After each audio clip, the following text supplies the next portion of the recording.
Mm.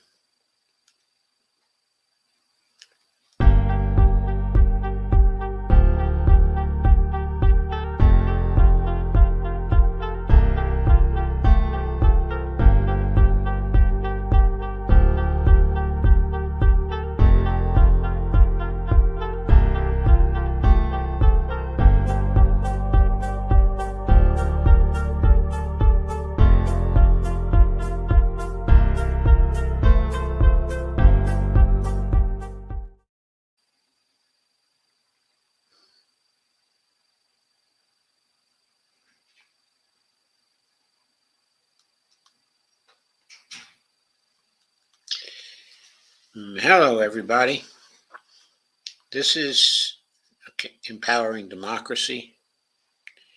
It is Friday night, January 5th, 2024, on the East Coast of the United States. This is another Dump the Corruption show, and the title of the show is Who Controls the Political System? And one answer, at least, will be offered in the first of our articles. I will probably be joined shortly by Dee Pierce, the host of Around the World with Dee and Friends.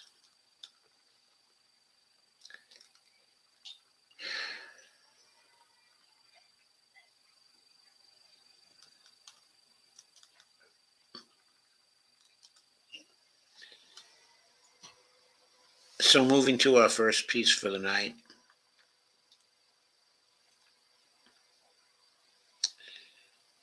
It's from Common Dreams. There's a picture of Donald Trump, Mike Pence, House Speaker Paul Ryan,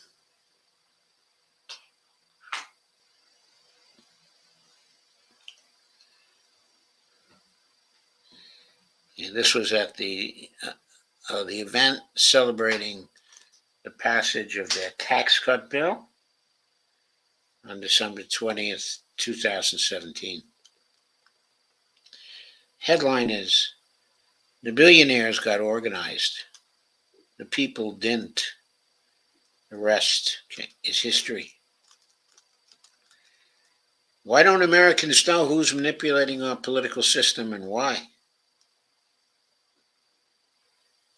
This piece is by Thom Hartmann. It appeared on January 4th in Common Dreams. While many trace the beginning of the modern right-wing, fascist-friendly MAGA-type movement to the 1954 Brown versus Board of Education decision and the way it put the John Birch Society on steroids, there's another interesting origin story for today's GOP base. Is grounded in the creation of the Environmental Protection Agency. In the years immediately leading up to the 1970 creation of the EPA, pollution in America had gotten so bad it was impossible to ignore and was quickly becoming a political issue. Rachel Carson had published Silent Spring in 1962. That was a book about how DDT was killing birds worldwide that electrified Americans and launched the nation's first real environmental movement. The following year, smog killed 400 New Yorkers, and Lake Erie had largely died because it was so polluted. In 1969, a spark from a passing train lit the Cuyahoga River on fire. And that same year, a massive oil spill off the California coast covered over 400 square miles of beach and coastline with oil, killing thousands of birds and other wildlife. Car exhaust, scientists reported in 1969, was so severe it was causing birth defects and cancer.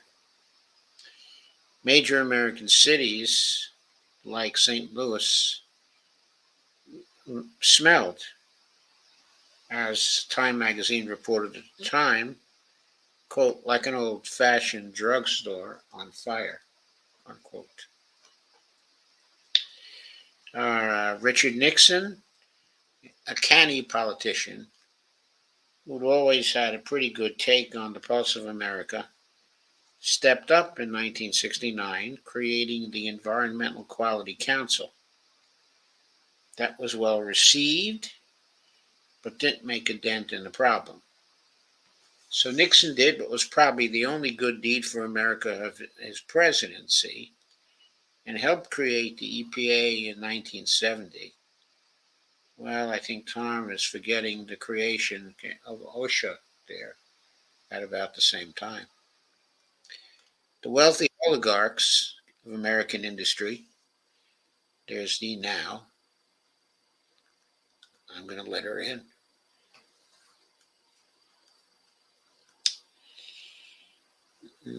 Hello, Dee. Hello, how you doing? I'm doing fine. The first piece I'm going over tonight is a piece by Thom Hartmann from Common Dreams called The Billionaires Got Organized. The people didn't.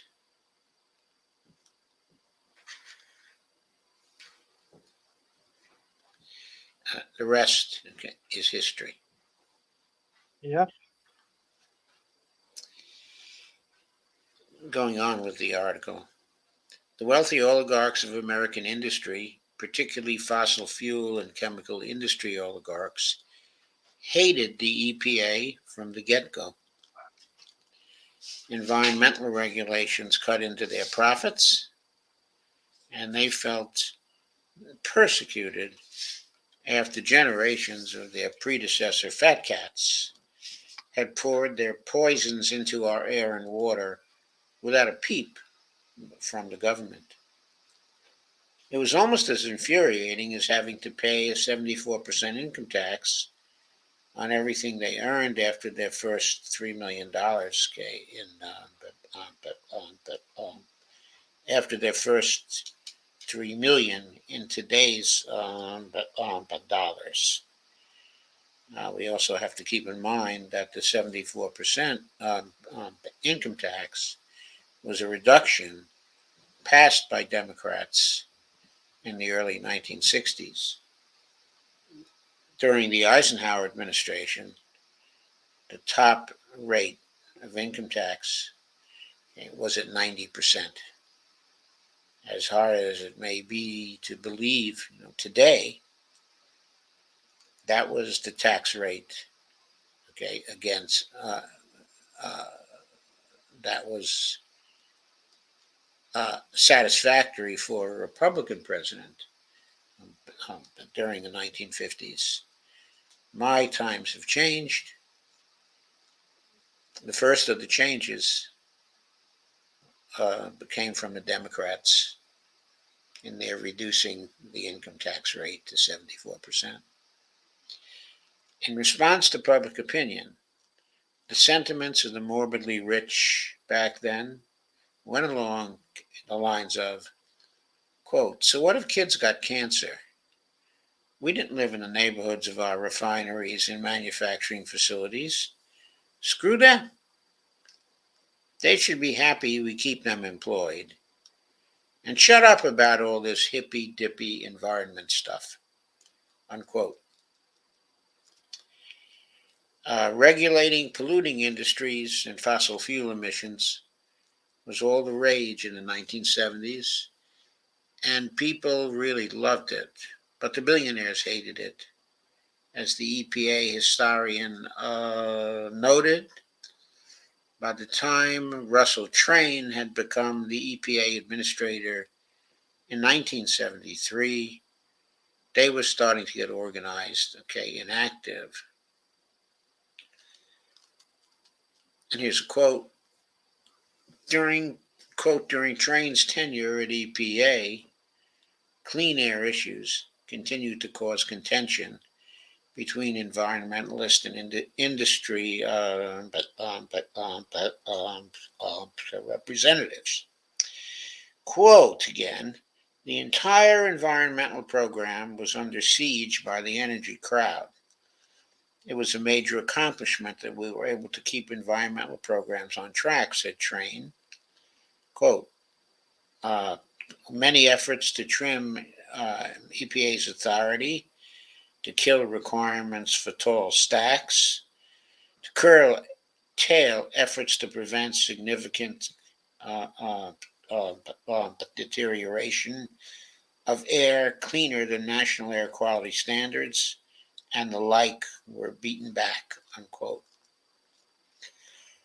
That was also the year that America's industrialists got serious about taking tobacco lawyer Lewis Powell's memo's advice.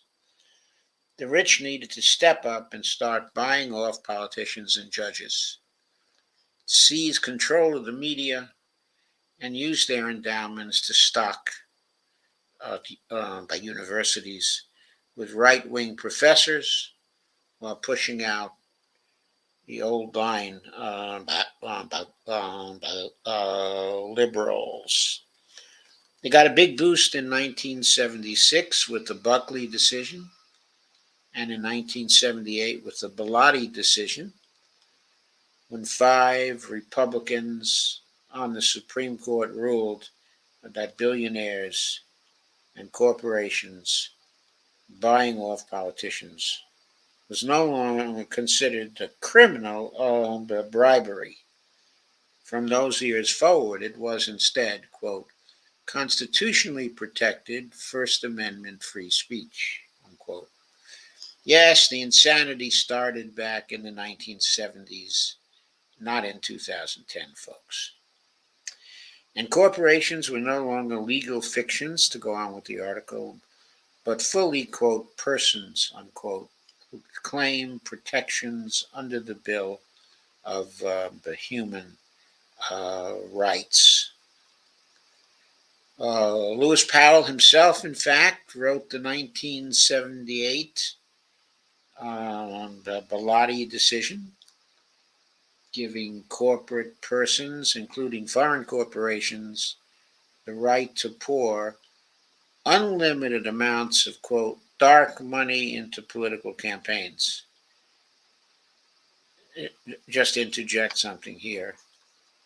I've never been able to understand why the court ruled that foreign corporations would have the right to throw dark money into American political campaigns. I still cannot fathom, okay, the logic, okay, of that.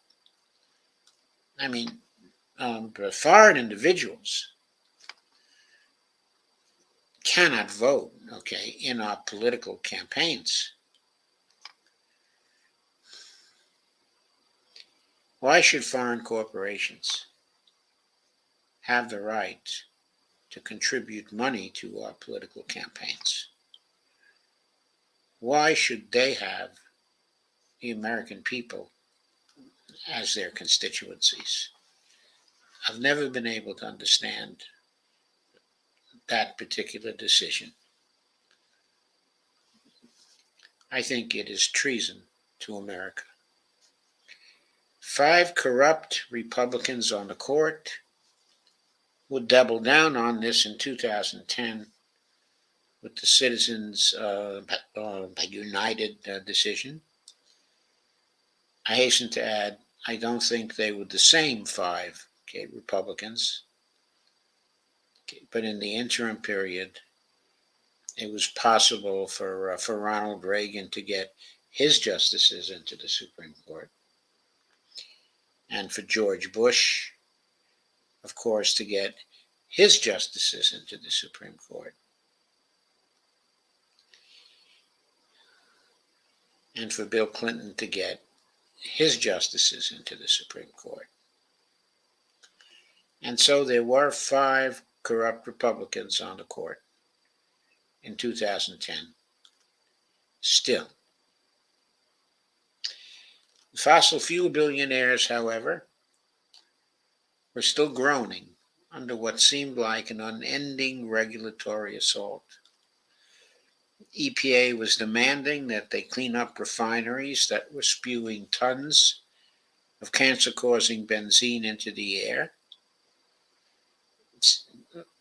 stop dumping radioactive and arsenic-containing coal tailings and drilling waste into rivers, and limit the exposure of workers. It was all too much for the billionaires.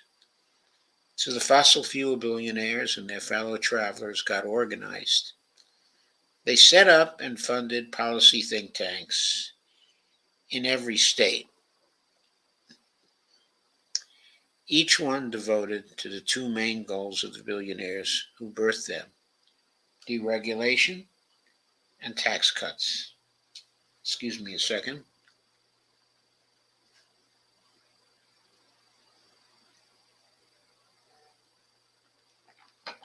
I have some pills I have to take.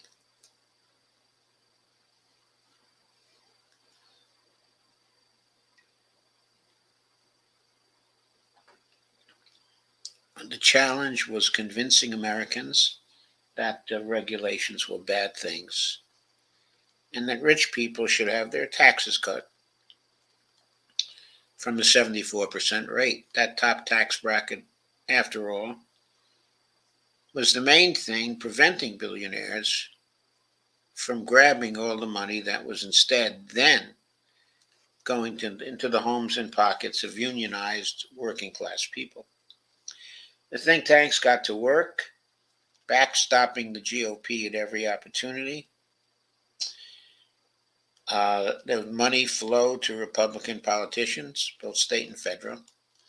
A small army of commentators was organized, some of them scientists and economists who were willing to go on the take to convince Americans that the regulations weren't something that would protect average people, but were instead instruments of socialism or communism. Their factotum, Jude Wanniski, even came up with a bizarre new economic theory that included techno-sounding phrases like, quote, trickle down, unquote, that never sounded particularly techno to me, and quote, supply side, unquote, to justify massive tax cuts for the morbidly rich. The agencies like the EPA that were doing the regulating would henceforth be known as the deep state, quote unquote. Designation so creepy that few would choose to defend them. After Reagan stopped enforcing antitrust laws in 1983, and Clinton deregulated the media in 1996, an army of radio and TV hosts were added to the mix, with over 1,500 local right-wing radio stations and Fox News rising into prominence. By 2000, Republicans were openly campaigning on platforms promising deregulation, along with giant tax cuts for the, quote, job creator, unquote, the billionaires. Now sufficiently indoctrinated to believe up is down, Republican voters became the nation's useful idiots. The think tanks told them climate change was a hoax, and they believed them. Trump told them the economy during his tenure was, quote, the best in the history of the world, unquote. It was only mediocre before the pandemic hit. And they believed him. He said he needed to cut taxes on the morbidly rich by around $2 trillion. And Republican voters nodded their heads, in agreement. Alexander Hamilton is often quoted as saying, quote, those who stand for nothing will fall for anything, unquote. It's become the motto of the Brahmins of the GOP. who only stand for their own greed and that of their wealthy patrons.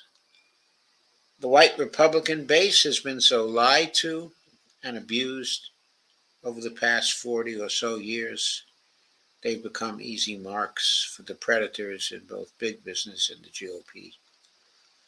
They've ceased to stand for anything other than blind obedience to Republican politicians who lie with impunity. The Washington Post has identified over 30,000 lies Trump told while in office, for example. And as a result, they're, quote, falling for anything, unquote, right in front of God, okay, in the world. I have to introduce just a little bit of balance here. I don't doubt that Trump told 30,000 lies while in office, but I do wonder whether the Washington Post is tracking in the same way the lies that Joe Biden has been telling since he got into office. I'd like to see, okay, a little equity here when it comes to numbers of lies told in office.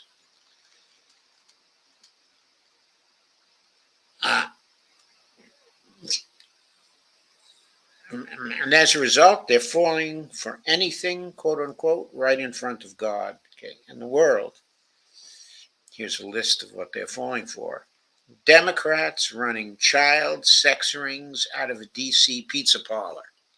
Sure, let me bring an assault weapon. Next, teachers hate kids and are hell-bent on screwing up their lives. Of course.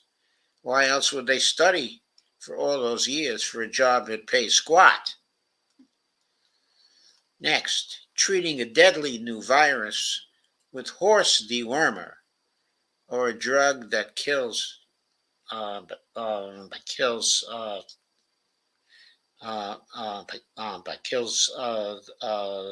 the malaria parasite. Why not? Better than having to wear one of those terrible masks. How about injecting bleach? Sounds reasonable. I have to introduce something there too. There are many nations, especially those in Africa, where the horse dewormer really worked but pretty well against by COVID-19. And the proof of that is in the fatality rates due to COVID, okay, in African nations. Again and again and again, those fatality rates are far lower than they are, okay, in the United States and other supposedly more sophisticated nations who waited for the vaccines and who eagerly took them when they became available. Going on. There's even a recent explosion in followers of flat earth theories and the anti-Semitic claim that Jews run the world and are intent on, quote, replacing, unquote, white Americans with black and brown people. Next, even as never before seen violent weather is destroying red state communities. They continue to vote for Republicans who refuse to do anything to slow down, okay, the ferocity of climate change. Here I also have to introduce some balance. Not too much, because Tom is right. They do continue to vote for Republicans. But when they do vote for Democrats, those Democrats do not necessarily do anything to slow down the ferocity of climate change. Of course, Joe Manchin is the poster boy for a Democrat who has refused to do anything to slow down, okay, the ferocity of climate change, but who has been contributing to it. Next, are Republicans who claim Christianity bind themselves to a man who committed adultery with all three of his wives, repeatedly ran fraudulent business and charities, quotes Hitler, tore babies from their nursing mothers, and then sold them into fake adoption charities that trafficked over 1,000 of them to nobody knows where to this day. That, of course, It's a series of charges against our favorite ex-president. Maybe I should be more explicit and say our favorite orange best president. The indoctrination of the Republican voter is so complete that when then President Trump gutted over 100 environmental regulations, making it more toxic and dangerous to live or work in America, putting our children at risk of childhood cancers and birth defects, there wasn't a peep. Most Republican voters don't even know it happened, although the New York Times kept a list of the regulations he killed that you can read here, and Tom links to the New York Times list of the regulations he killed. Now, can we also see a list of regulations that Joe Biden has killed? I know Biden has been better when it comes to regulations than Trump, but I'll bet he killed quite a few of the regulations as well. And it's not like America's wealthiest oligarchs are having second thoughts. The Ford Foundation sponsored an investigative report by The Guardian into the political funding policies of 100's richest billionaires. While most people know about Koch, Soros, and Gates, few have ever heard most of the others' names. Not sure I quite believe that. Seems to me that Bloomberg, Larry Ellison,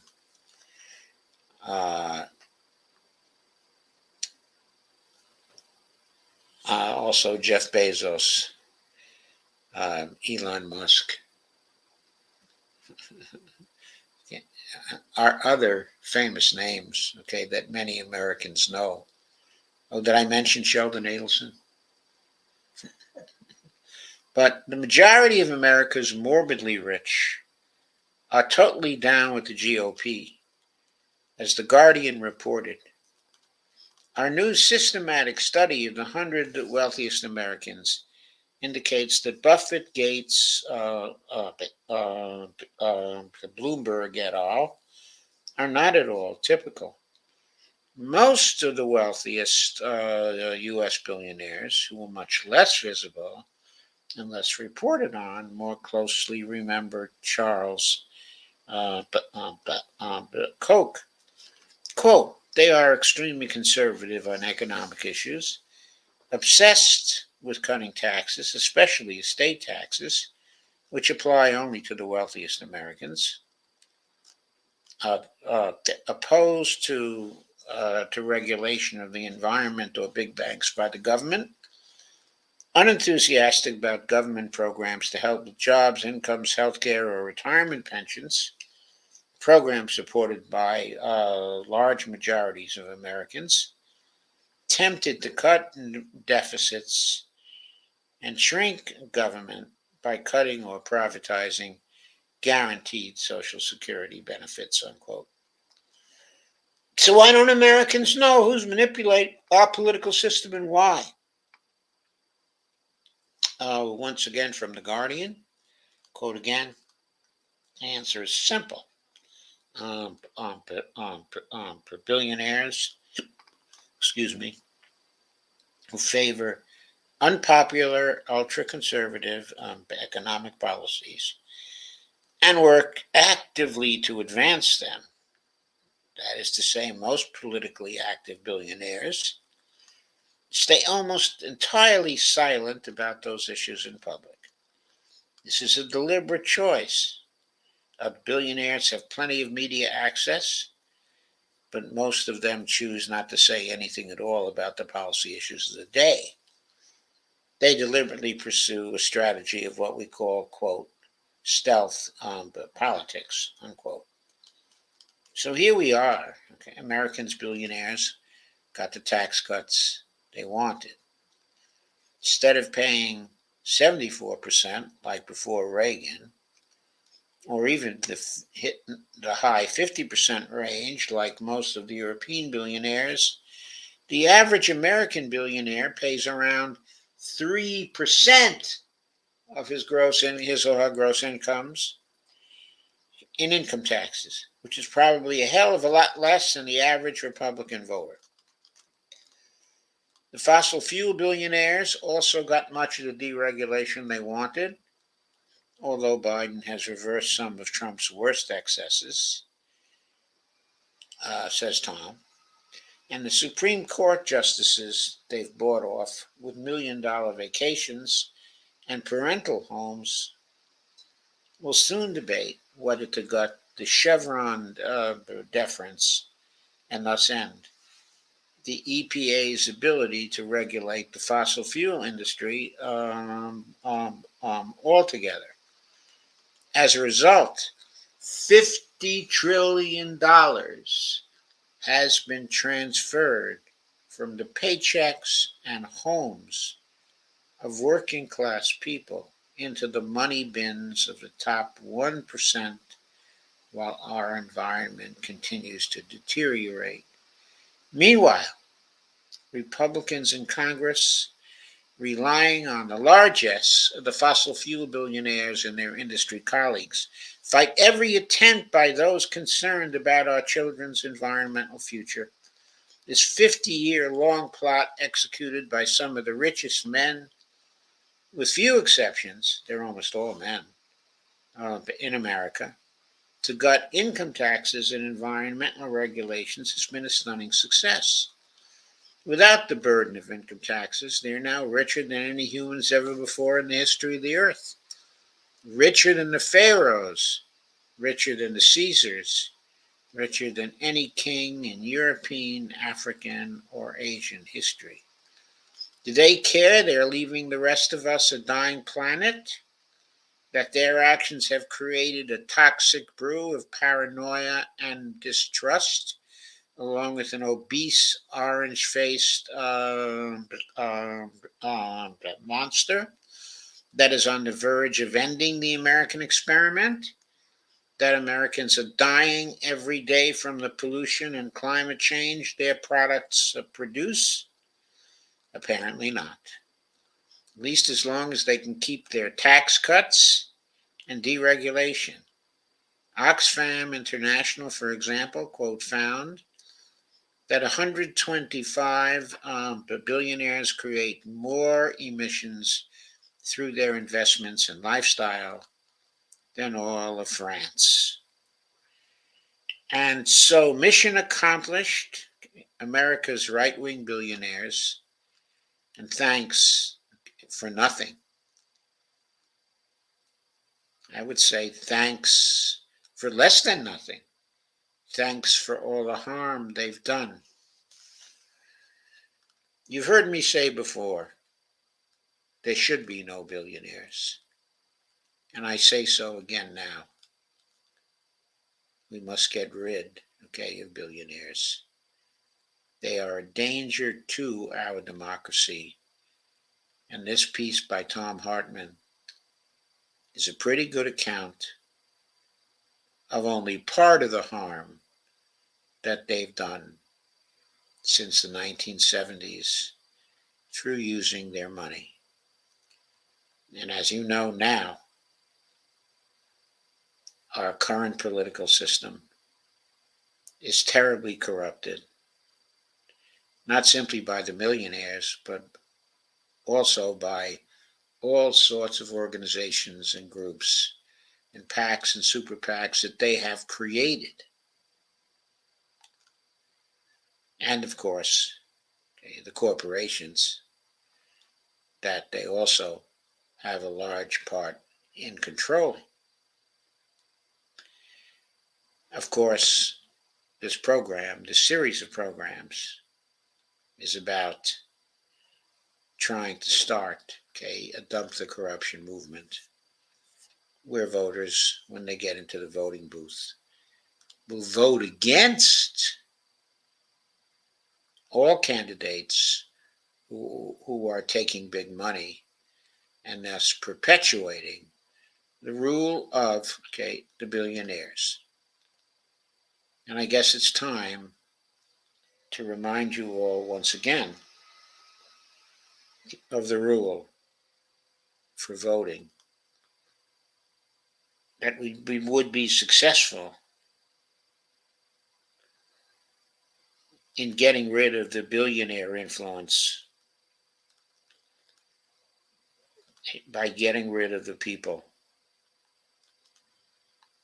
who are representing the big money in Congress. Now, it wouldn't get rid of all the billionaire influence.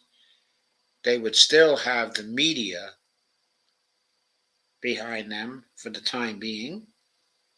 But remember, if the Congress were suddenly bereft of those who were taking the big money, then the Congress, and if there was also a presidency where the president had not been taking any of the big money, then new laws could be passed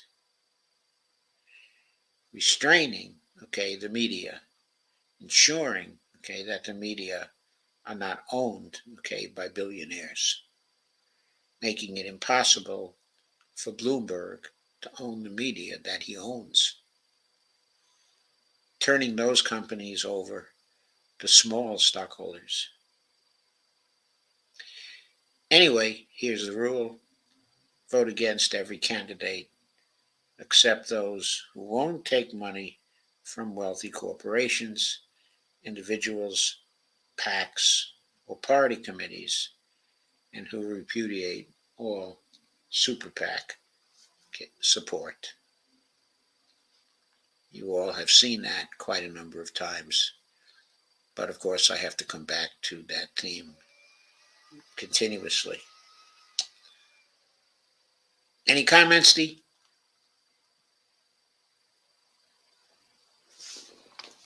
The only thing I have to say is just so important to dump the corruption.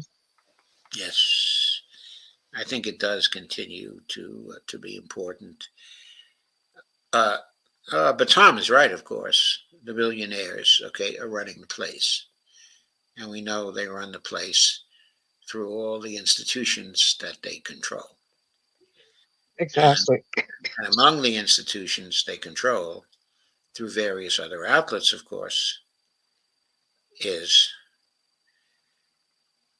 the media and the Congress,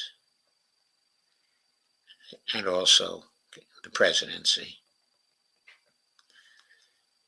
And we can't forget that they control our foreign policy too, Oh, definitely. are the forces in back, of AIPAC. They are responsible in great part for the genocide that is going on, in Gaza today. Because if there were no AIPAC, there would be no Congress that was a slave, to Israel. I noticed that Kay, of course, is here. Steve Wolfbrand is here. And Lisa Theobald is also here. Hi, Lisa. Great to see you. Lisa says Joe, Steve, Kay, and Dee. Kay says hi, Lisa. And Lisa leaves a heart. So, on to the next piece.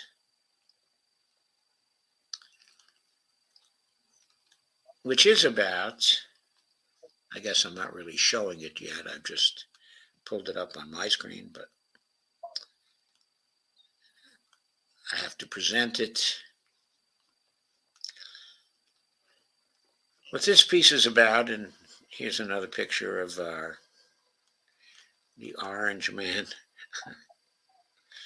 Former U.S. President Donald Trump, a GOP presidential candidate, attends a campaign rally at the Reno Sparks Convention Center in Las Vegas, in Nevada. Oh no, I guess it's in Reno, Nevada, on December 17, 2023.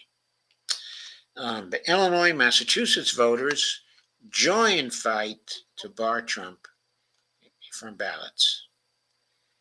Quote, as 2 other states have already recognized Donald Trump's instigation of and participation in the insurrection 3 years ago provide overwhelming cause for his disqualification from holding office in the United States.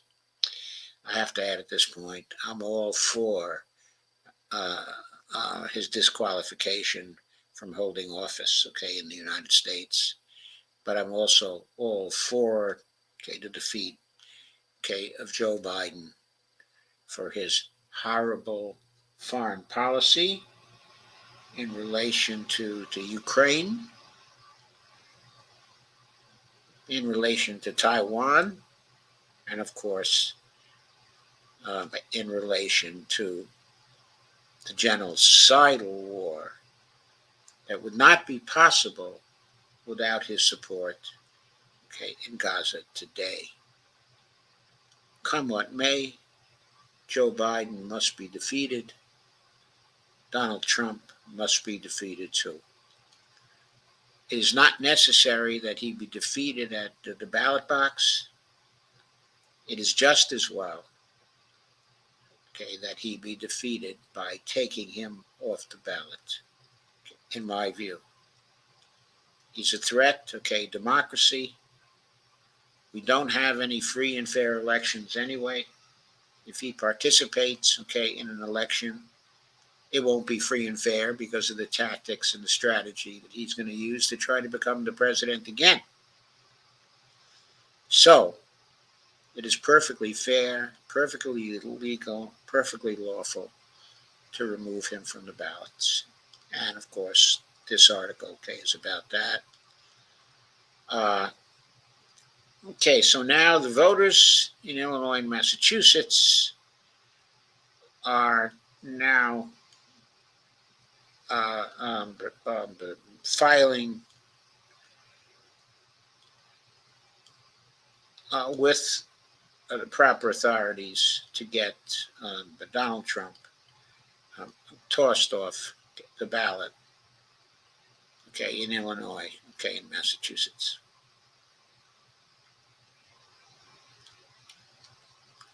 There are, says the article, a growing number of scholars. I should have said this article was written by Jessica Corbett. It's from Common Dreams. A growing number of scholars, lawyers, advocacy groups, and voters have argued that the Republican is disqualified. Hey, Dee, please silence your microphone. And voters have argued that the Republican is. Okay, folks, I'm gonna silence Dee's microphone myself for a moment.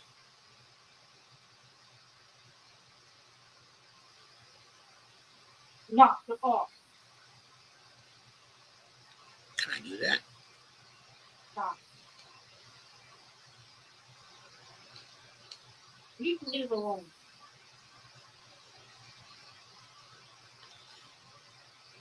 I guess my ability to change that seems to be gone. Hey, Dee, can you hear me? Oh, yes, I can hear you now. I couldn't hear you before. Okay. Okay, good. If you can change the background noise for me, that would be good. Okay, so as I said, a growing number of scholars, lawyers, advocacy groups, and voters have argued that Donald Trump is disqualified from holding office again under the 14th Amendment to the Constitution. The amendment bars anyone who has taken an oath to the Constitution and then engaged in, quote, insurrection or rebellion from holding, quote, any office, civil or military, unquote. Despite that and his various criminal cases, including 2 related to 2020 election interference, Trump is the Republican frontrunner to challenge Joe Biden, who is seeking re-election this year. I've already stated, of course, that I want Joe Biden to be defeated. Quote, Donald Trump violated his oath of office and incited a violent insurrection that attacked the U.S. Capitol, threatened the assassination of the vice president and congressional leaders, and disrupted the peaceful transfer of power for the first time in our nation's history. Free speech for people, FSFP legal director Ron Fine said in a statement. I don't know whether Ron Fine, is related to Bruce Fine, but Bruce Fine is another Republican who has been very, very much opposed to Trump, over some time, a long time. I should mention at this point that Trump violated his oath of office in relation to the insurrection, but now people are being reminded at long last, with a new story that's come out, that he was violating the emoluments clause, the foreign emoluments clause, of the Constitution. A recent study showed, I guess it was that in his first year in office, he benefited, to the tune, of $8 million, which to him is a small amount of money, granted, but to the rest of us is quite a substantial sum. He benefited by violating the foreign emoluments clause of the Constitution, which of course he continued to do for his whole presidency. Quote, our predecessors understood that oath-breaking insurrectionists, will do it again. By the way, oath-breaking violators of the foreign emoluments clause of the Constitution will also do it again, and worse, if allowed back into power. So they enacted the insurrectionist disqualification clause to protect the republic from people like Trump, unquote, he added. Quote, Trump is legally barred from the ballot.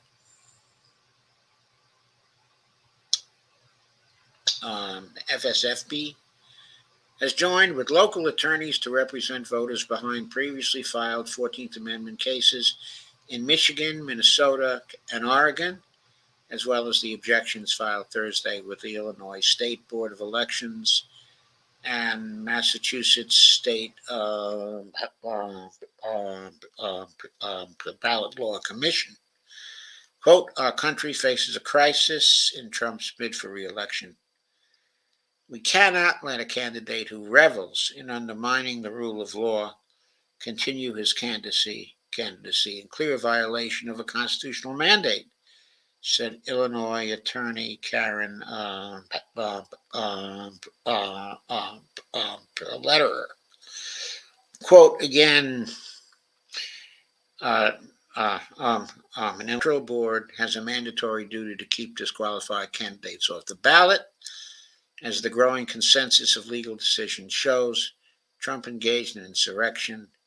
He cannot run for president. Of course, I have to add here that all these actions have been going on in states that thus far, are blue states and would be more likely to dump Trump anyway.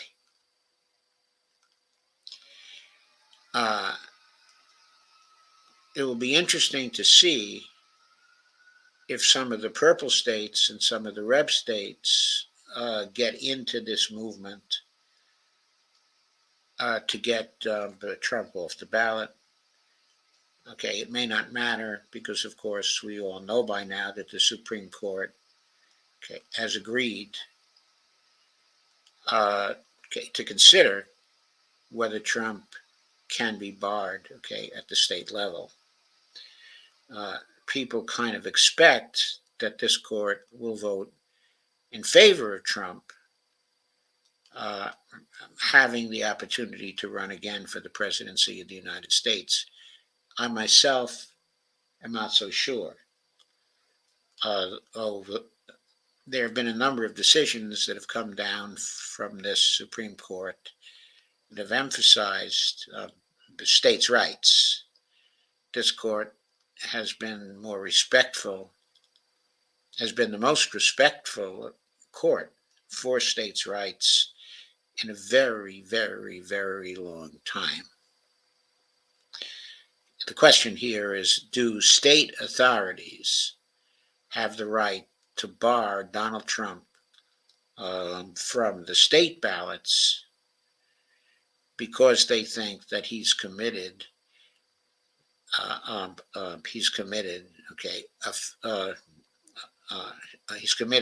violation, of the federal Constitution, and has violated also a federal law. That's an interesting question. But if the court wants to uphold states' rights, then they will leave it to the states to decide whether to get Trump off the ballot, or not. If that situation should occur, then it will be very interesting to see whether any purple states or any red states join the blue states in taking him off the ballot. If they do, if only a few do, that will make it impossible for him to win, to become the president, because he won't be able to get a majority of the Electoral College. So then there will be an issue for the Republican Party.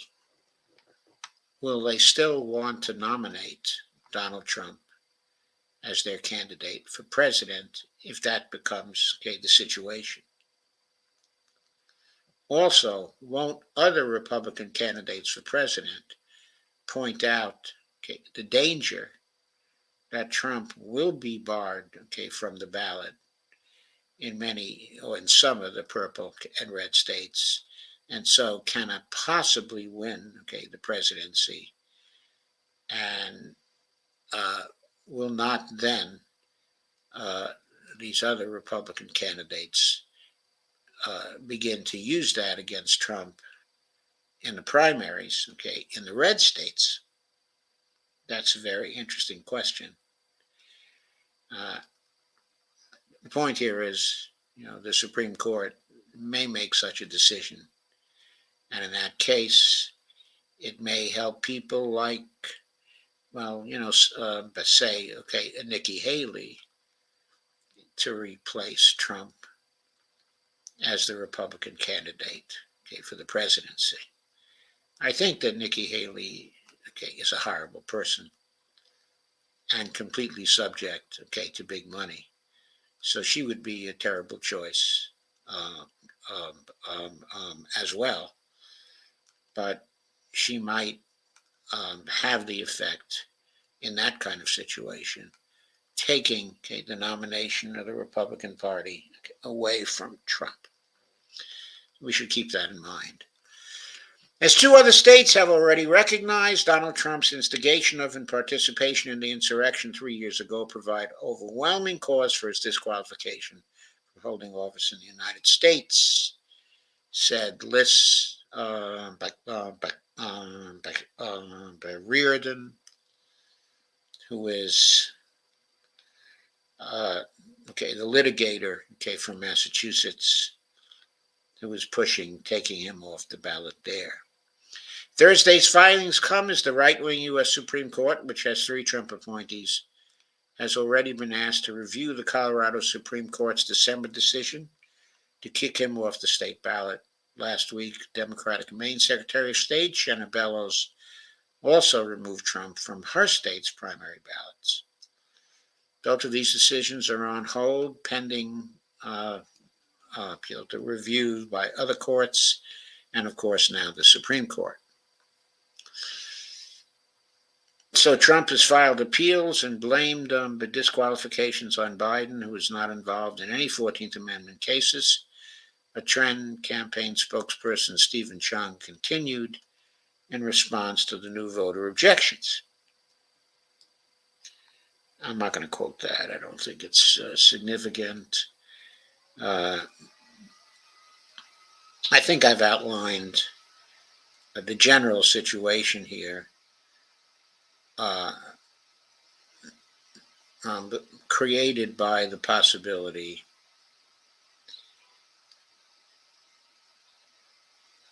that he will be barred in more states, and that whether that counts or not depends on what the Supreme Court is going to decide.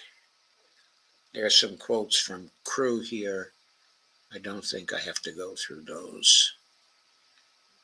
They are, of course, against Trump being able to stand for the presidency once again. I should add here, of course, since people are thinking in terms of, oh, it's so unfair to Trump that he should not run. Okay, I have to remind you again.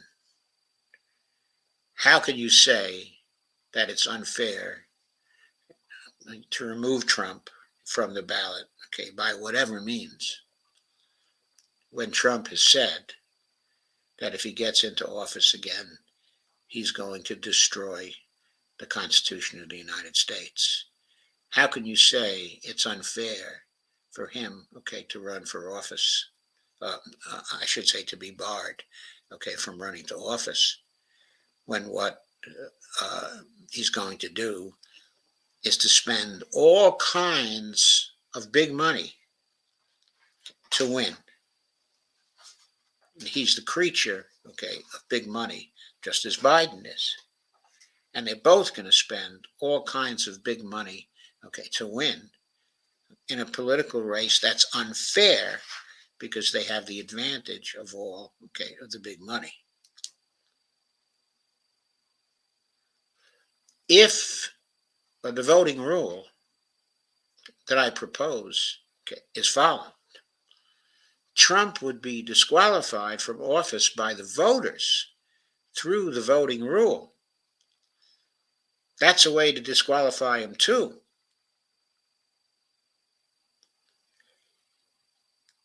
Now, people would probably prefer that he be disqualified in this way, but being very, very realistic, our movement has not started yet.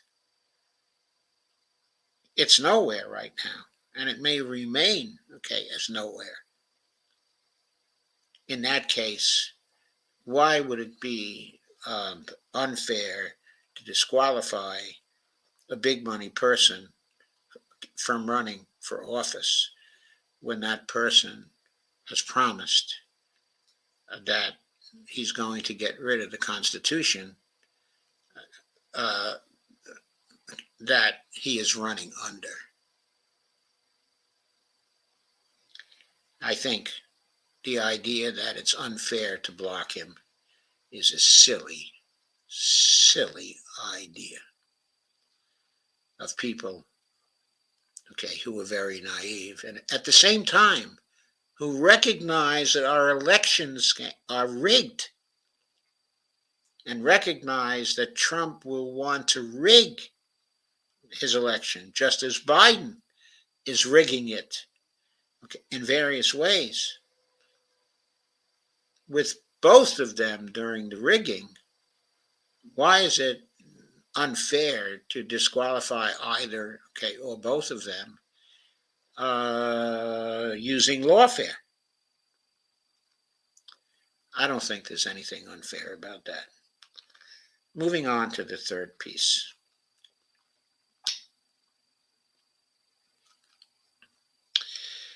So, here we have a piece again from Common Dreams. That's Judge Janet Prostowitz, maybe the way you pronounce it, during an event on March 18, 2023 in Madison, Wisconsin.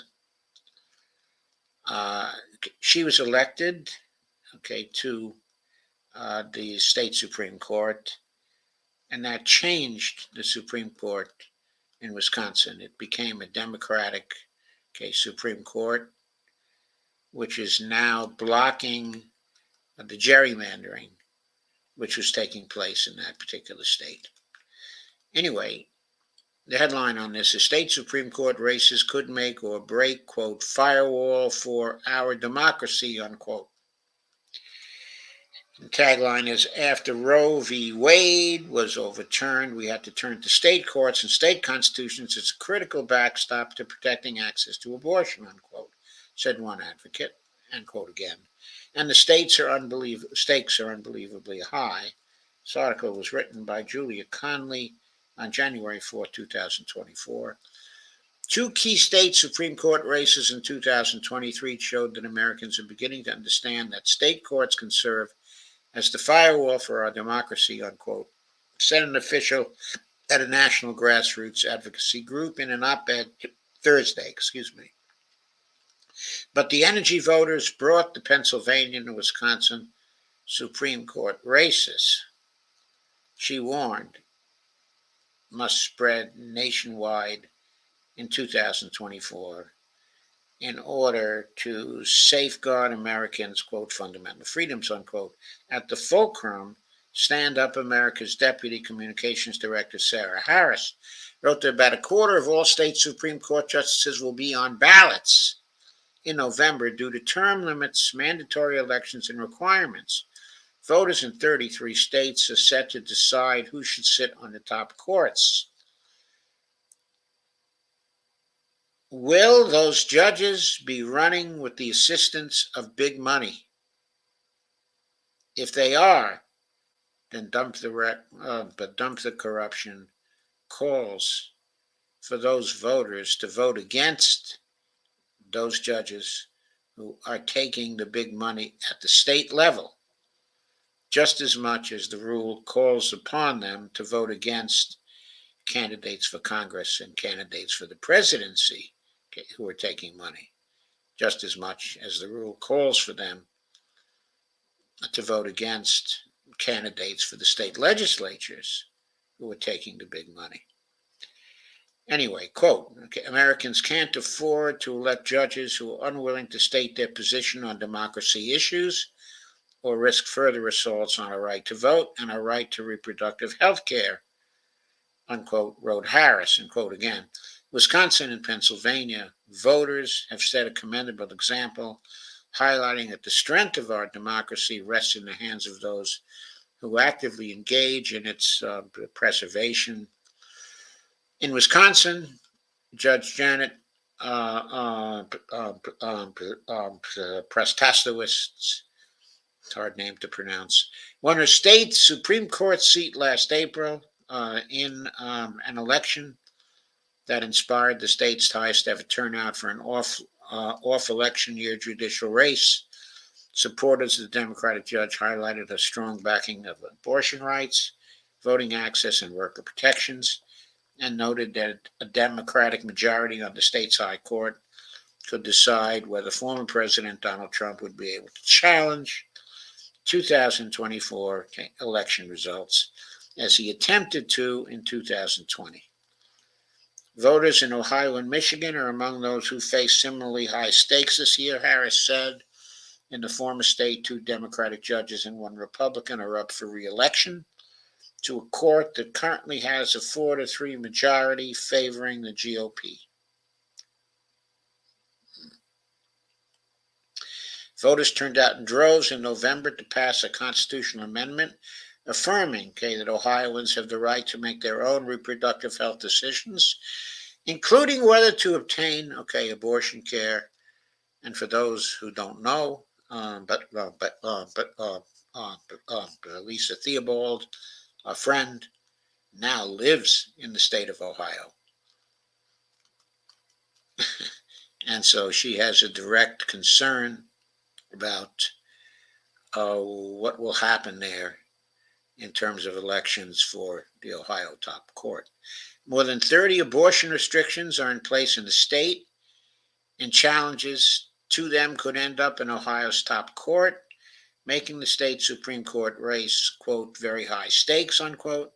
Jesse Hill, a law professor and consultant for Ohioans United for Reproductive Rights, told the Associated Press last week Quote, the state Supreme Court is going to be the ultimate arbiter of the meaning of the new constitutional amendment the people voted for and organized around.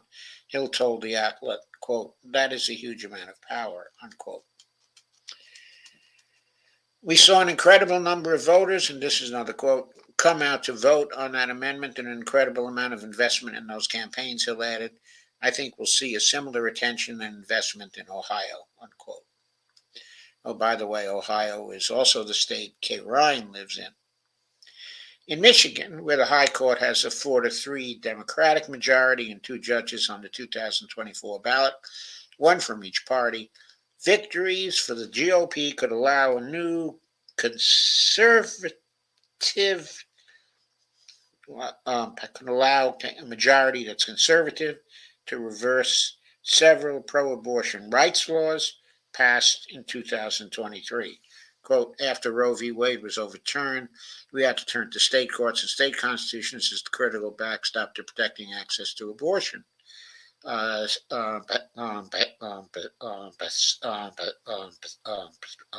Said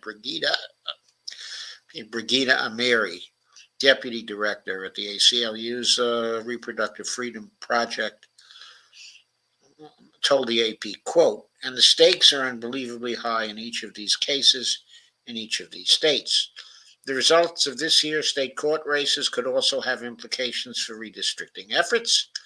The Chair of Republican State Leadership Committee told the Associated Press it's focusing on heavily, calling the state Supreme Courts the last line of defense, that's a quote, last line of defense against far-left national groups, unquote.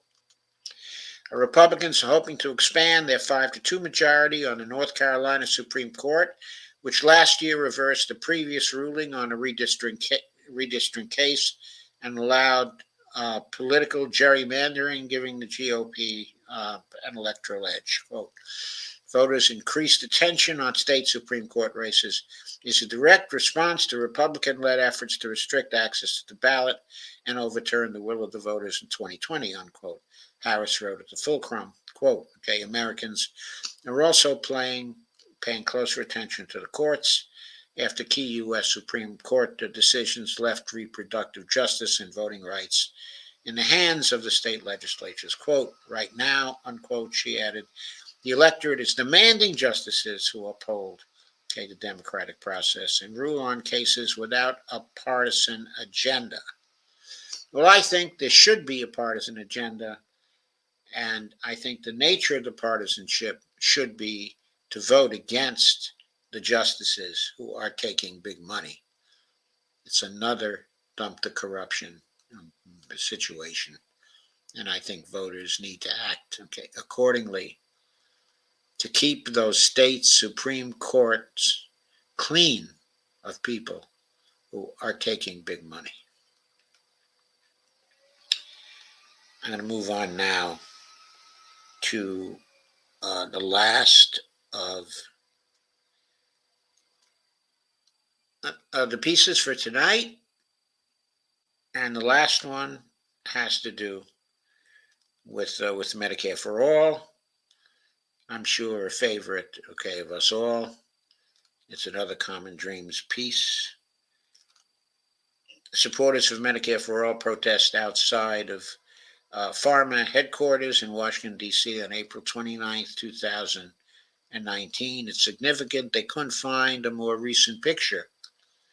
And probably the reason for that is that the Biden administration has taken Medicare for All off the table and has tried to keep it off the table as much as it can. Title of this is We Deserve Medicare for All, but what we get is Medicare for Wall Street. Creating a sane healthcare system will depend on building a massive common movement to free our economy from Wall Street's wealth extraction. And that massive common movement should emphasize dump the corruption and the dump the corruption rule. That's the rule we need. That's the rule that is going to free our economy from Wall Street's wealth extraction by kicking the toxic money out of politics. The author of this piece is Les Leopold, who is a longtime activist and writer, okay, in the Union area. Here he's writing for Common Dreams. We've seen, okay, a number of his articles almost every time he does one. Okay, I find it significant and put it up. This one was from January 3rd, 2024. The United States healthcare system, more costly than any on earth, will become ever more so as Wall Street increasingly extracts money from it. Private equity funds own approximately 9% of all private hospitals and 30% of all proprietary for-profit hospitals, including 34% that serve our rural populations. They've also brought up nursing homes and doctors' practices and are investing more year by year. The net impact: medical costs to the government and to patients have gone up, while patients have suffered more adverse medical results, according to two current studies. The Journal of the American Medical Association, JAMA, recently published a paper which found, quote, private equity acquisition was associated with increased hospital-acquired adverse events, including falls and central line-associated bloodstream infections, along with a larger but less statistically precise increase in surgical site infections. This should not come as a surprise. Private equity firms in general operate as follows. They raise funds from investors to purchase enterprises using as much borrowed money as possible. That debt does not fall on the private equity firm or its investors, however. Instead, all of it is placed on the books of the purchased entity. If a private equity firm borrows money and buys up a nursing home or hospital chain, the debt goes on the books of these healthcare facilities in what is called a leveraged buyout. To service the debt, the enterprise's management, directed by their private equity ownership, must reduce cost and increase its cash flow. The first and easiest way to reduce costs is by reducing the number of staff and by decreasing services. Of course, the quality of care then suffers. Meanwhile, the private equity firm charges the company fees in order to secure its own profits. An even larger study of private equity in health was completed this summer and published in the British Medical Journal, the BMJ. After reviewing 1,778 studies, it concluded that after private equity firms purchased healthcare facilities, health outcomes deteriorated, costs to patients or payers increased, and overall quality declined. One former executive at a private equity firm that owns an assisted living facility near Boulder, Colorado, candidly described why the firm was refusing to hire and retain high-quality caregivers. Quote, their position was, we are trying to increase our profitability. Care is an ancillary part, okay, of the conversation. Saying the quiet part out loud, right? Next section is Medicare Advantage creates Wall Street advantages. Congress passed the Medicare Advantage program in 2003.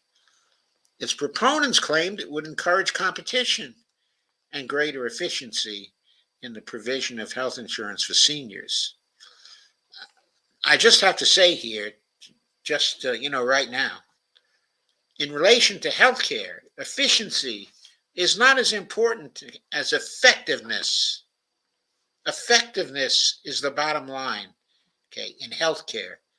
Getting people well, stopping them from dying, taking care of all the side effects, good quality healthcare. That's the key. That's more important, okay, than efficiency, which is normally defined as lowering costs. If costs are higher, the federal government can always compensate for that.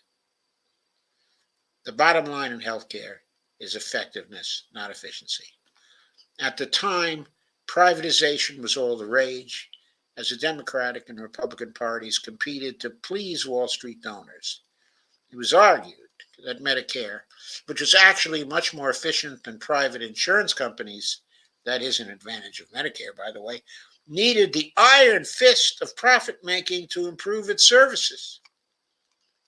These new private plans were permitted to compete with Medicare Part C supplemental insurance. That's the type of insurance known, as Medigap insurance. Until recently, a few years back, I had a Medigap plan from Kaiser Healthcare. Kaiser Healthcare, though, eliminated, their Medicare, that type of plan, and I was forced to enroll, in their Medicare Advantage plan if I wanted to stay with the providers who work for Kaiser and who were familiar with all of our family situations. So I got stuck, in Medicare Advantage. And I dread, the day when the Medicare Advantage program will result, in denying me some pharmaceutical or some care that I need due to the concern for profits that comes with the Medicare Advantage program. In 2007, 19% of Medicare recipients enrolled, in Medicare Advantage plans. By 2023, enrollment had risen to 51%. These heavily marketed plans are attractive because many don't charge any additional monthly premiums. They often include dental, vision, and hearing coverage, which Medicare does not. And in some plans, other perks get thrown in, like gym membership and preloaded over-the-counter debit cards for use in pharmacies for health items. And this year, there's a lot of stuff about also getting checks for groceries and things like that. How is it possible for Medicare Advantage to do all this and still make a profit? According to a report by the Physicians for a National Health Program, that's the PNHP, it's very simple. They overcharge the government. That is, we the taxpayers. No, it's not we the taxpayers. As we know, of course, the way it works out practically in Washington, it is we the taxpayers, but it needn't be we the taxpayers. Quote, by a minimum of $88 billion per year. The report says it could be as much as $140 billion. I have to clarify that. Taxpayers never pay for anything because the taxes are settled at the Fed when they are deposited, at the Fed. And the Fed, then the Fed goes ahead and creates the same amount, of new money.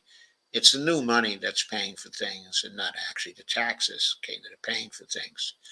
But from practical standpoint of what the Congress does, they think taxes are paying for things. So when they want to spend money, they often think that they need to impose some new taxes in order to spend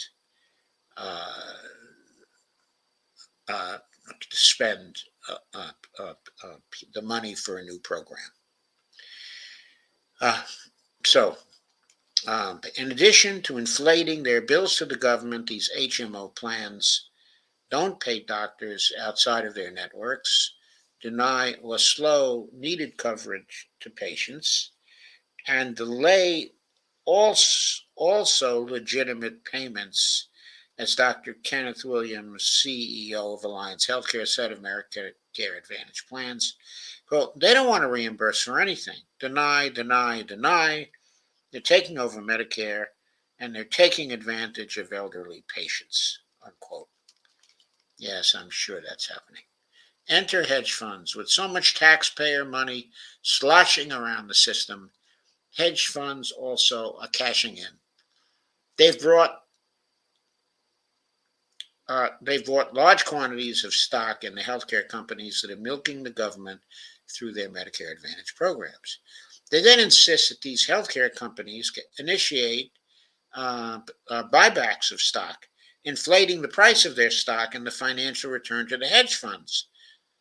Stock buybacks are a simple way to transfer corporate money to the largest stock bestsellers. Okay, a stock buyback is when a corporation repurchases its own stock. Stock price invariably goes up because the company's earnings are spread over a smaller number of shares. Until they were deregulated in 1982, stock buybacks were essentially outlawed because they were considered a form of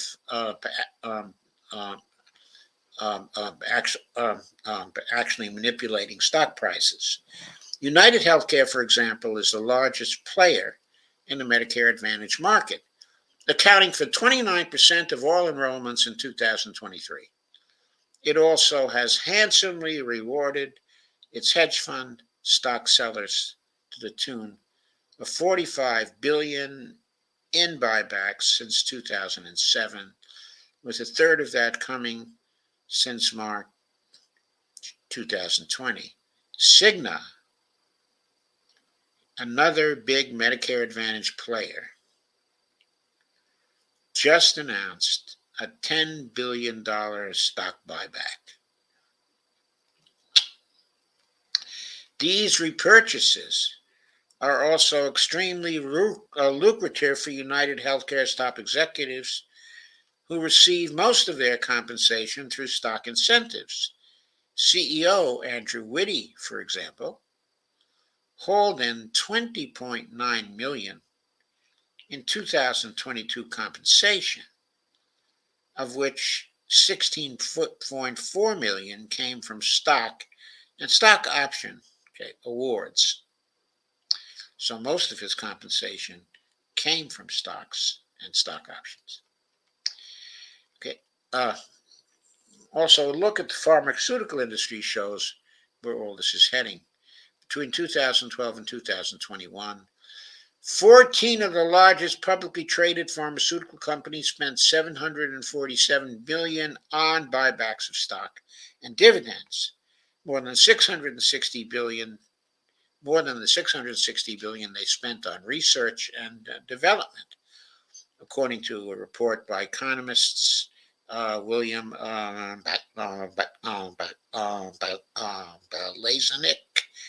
and Onar Tulum. Little wonder that drug prices are astronomically high in the U.S. So the gravy train is loaded and rolling, delivering our tax dollars via Medicare Advantage reimbursements. The companies like United Healthcare and Big Pharma, which pass it on to Wall Street private equity firms and hedge funds. It's not just healthcare. In researching my book, Wall Street's War on Workers, we found that private equity firms and hedge funds are undermining the working class through leveraged buyouts and buybacks of stock. When private equity moves in, mass layoffs, just like healthcare staff cuts and shortages, almost always follow, so that the companies can service their debt and private equity can extract profits. When hedge funds insist on stock repurchases, mass layoffs are used to free up cash in order to buy back their shares. As a result, between 1996 and today, we estimate that more than 30 million workers have gone through mass layoffs. Meanwhile, stock buybacks have actually metastasized throughout the economy. In 1982, before deregulation, only about 2% of all corporate profits went to buybacks. Today, it is nearly 70%. They don't reinvest the corporate profits to make the corporations more efficient, more effective. What they do is stock buybacks in order to increase the income of the top executives. Those of us fighting for Medicare for all, therefore, have much in common with every worker who is losing his or her job as a result of leveraged buyouts and also buybacks of stock. Every fight to stop a mass layoff is a fight against the same Wall Street forces that are attacking Medicare and trying to privatize it. Creating a sane healthcare system, therefore, will depend on building a massive common movement to free our economy from Wall Street's wealth extraction, take the wind out of Medicare Advantage and Wall Street's rapacious sale through our healthcare system. We don't need more studies. It's time to outlaw leverage buyouts and also buybacks of stock. And by the way, it's also time to pass a Medicare for All bill and to end the Medicare Advantage programs in that way. But I have to raise the question: how are we going to outlaw these buyouts and buybacks of stock?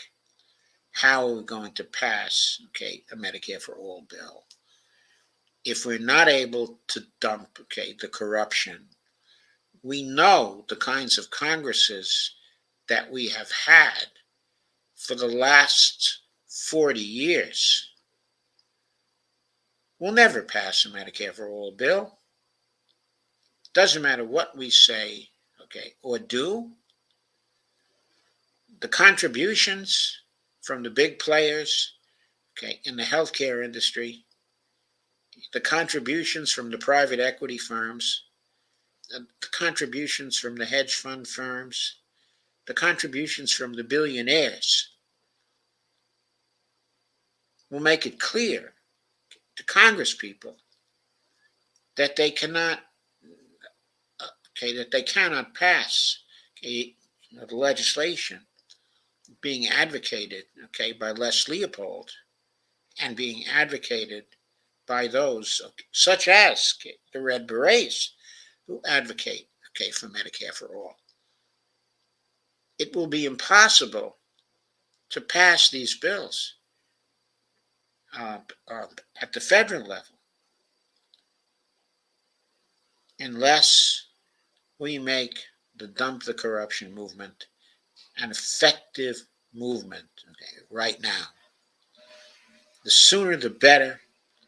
We have 2024 coming up. We need a new Congress by 2025. It cannot be a bought Congress anymore.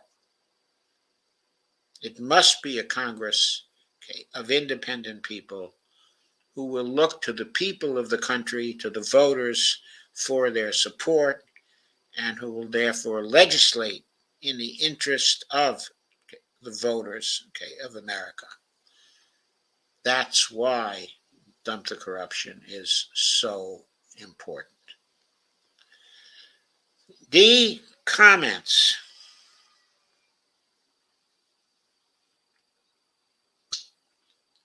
Yes, we definitely need Medicare for all. We definitely do not need these advantage plans. We just need everybody to have health care. All this BS, with all these corporations involved, you just got to get rid of it. And I guess it's like you always say, you've got to dump the corruption and put people in that understand Medicare for all and aren't getting money from all these different people to, for somebody else's agenda that doesn't serve the people. Yep. And we won't get that passed until we get in people who are not afraid of the contributions of the healthcare industrial complex, and who are not afraid of the contributions of the private equity people, and the hedge fund people. And the only way they will not be afraid of them, is if the voters see to it that if they take that money, they will be defeated. They are going to lose. Exactly. Don't let the door hit them on the way out. Yeah. Yeah. So Steve Wolfbrand says I got to bounce, and other than that, there are a lot of hellos here. Hi, Jeff Denton. Uh, High K, of course. And so I guess that's all for tonight. I may see you tomorrow night if Dee has a show, but other than that, I will be off until Tuesday night. Okay, I have a bunch of other work to do that is piled up.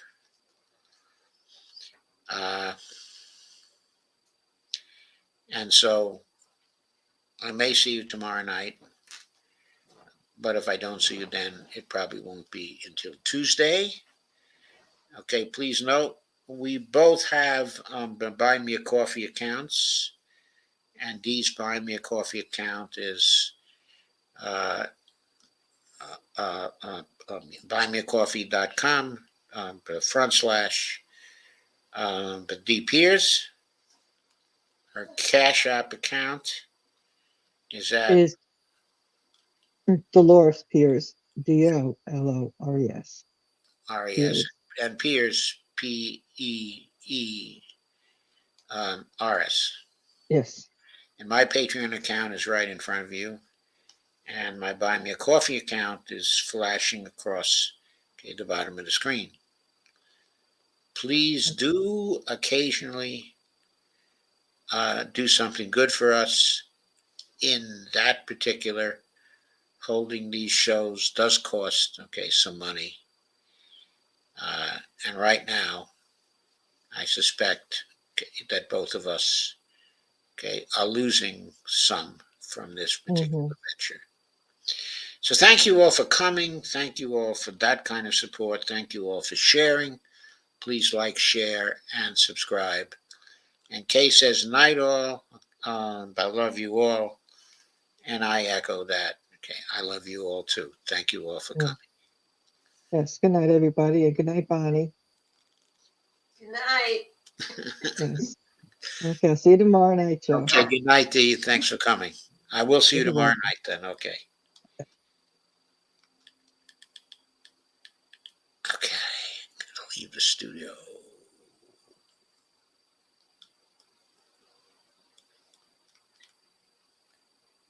Oh, I got to end the stream.